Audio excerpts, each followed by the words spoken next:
Alright, so guys, welcome back to my YouTube channel, and in today's video we're going to be looking at how to relate notes and understand the fretboard much more better. Now, I forgot to answer a particular question in my previous video. We're going to be looking at what are actually these keys. Now, we already laid some very basic and important emphasis on understanding the intervals between these notes in our previous video. If you haven't checked that out, do well to check it out, okay? So now, next thing we want to look at after learning that is that we already know that we have. Now you already know the distance between your do to re is a whole step. Distance between your re to mi is a whole step. Mi to fa is a half step. Now, what about those other things that we did not talk about? Now, very basic and simple things that I like to do. Think of it like this. Positions. We also talked about position markers in our previous videos, right? Now, you can see that in every standardly tuned bass, this is where you have your C on the 3rd fret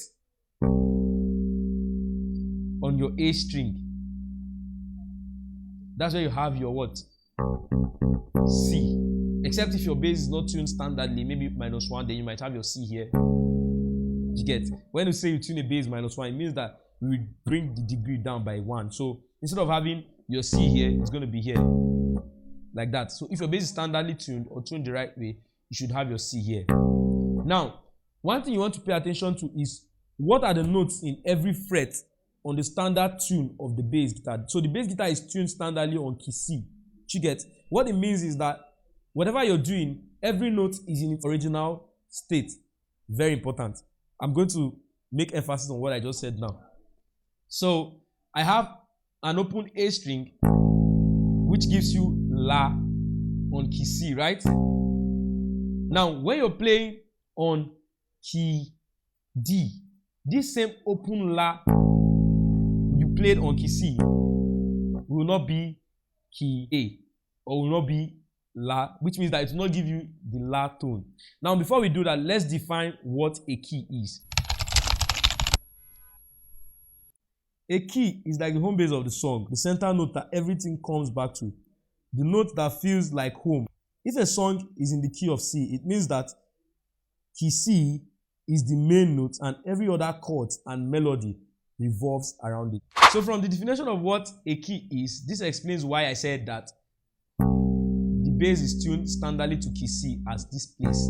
Okay, so when you have a change of key, or maybe you're playing on key D, it means that your open A will no longer give you a La sound or a sound. It's going to give you a different note. You get? So if you play, you see that do, ti, la, so. So it's very important for you to actually know the interval and spaces between the major and the minor notes, or all the notes in the major scale, right? So you have, which is this same interval on the screen. Now, I have the same thing here on key D. This is now my root note, which means that as I'm playing on key C, every other note revolves around this place. So this is now the main note, no longer. As I'm playing on key C, key D. So when I'm playing on key D, this is now the main note. Every other note revolves around this guy on D. It is now the main note. So everybody is taking reference from this guy. So this is no longer La. If I want to play, because I already know the formula for the major scale, right? That same thing I'm going to apply here, which is now going to give me do, ti, la, so. Now, you already know from your do, you want to identify T. The distance between do and T is a half step. The distance between T and La is a whole step. And the distance between La and so, same thing. So let's assume we're playing on the key of like C sharp. Let's do something a bit more complicated. So we have C sharp. Right? When we play an open A string, which note will it be? Alright, so let's figure it out. Open A string, do, ti, la. What note is that? Z. Okay, so you go do, from do to T, half step, T to La, whole step, then you have half step left. So you cannot go whole step from here again.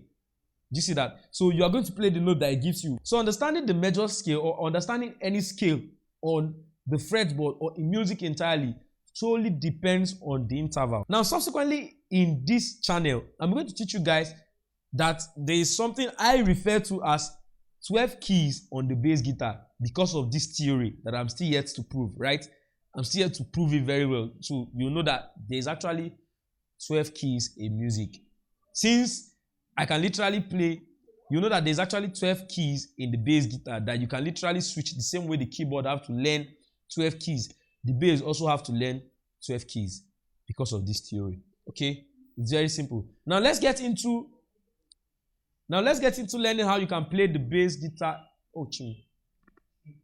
Now let's get into learning how you can play the major scale in 3 different shapes. Now, following the same theory I just stated out of understanding the formula of the major scale, which is whole step, half step, whole step, whole step, whole step, half step. Now, this is something I want you guys to understand because I actually noticed that even most of the people I've taught bass, even in my private classes, they actually find this difficult to understand. Now, on the bass guitar, you have do. You can actually take out time, write out the notes on the fretboard, and you discover that this is do, this is do, this is do, this is do, this is do. Now, when you're playing on key C, it means that everywhere that you have C, C, C, C, C, we take the sound or the name do or root note. Now, when you're playing on key F, you know on your key C, this used to be your fa. But because you're playing on key F, this is now your fa. Now, because fa is now the key, which is now the main guy, it is now the do, right? It's now the root note. Every other note revolves around it, which means they take reference from this guy. Regardless of what you're doing, maybe ideally this should not be your fa, but because you're playing on key F, this is now your fa. You get? So now, what it means is that everywhere that used to be fa on your bass, when you're playing on key C, will become do. For example, now do, do, do, do, do, do. You get? Everywhere that used to be fa is now do. So let's say we're playing on the key of D. Everywhere that used to be D, which used to be your re on key C, will become your do, do, do, do, do, do. You get? Very simple. Now, what I'm trying to emphasize on what I just said now is that it means that you cannot call this place do while you are calling this place do. You get? It's very simple. All right, so basically as in the making, in the next video, we're going to be looking at how you can actually warm up your fingers. Now we're already learning all these basic things that a bass player needs to know. In our next video, which is going to be like the 5th video on this series, we're going to be learning how you can warm up your fingers so you can start playing fluently. Until next one, peace.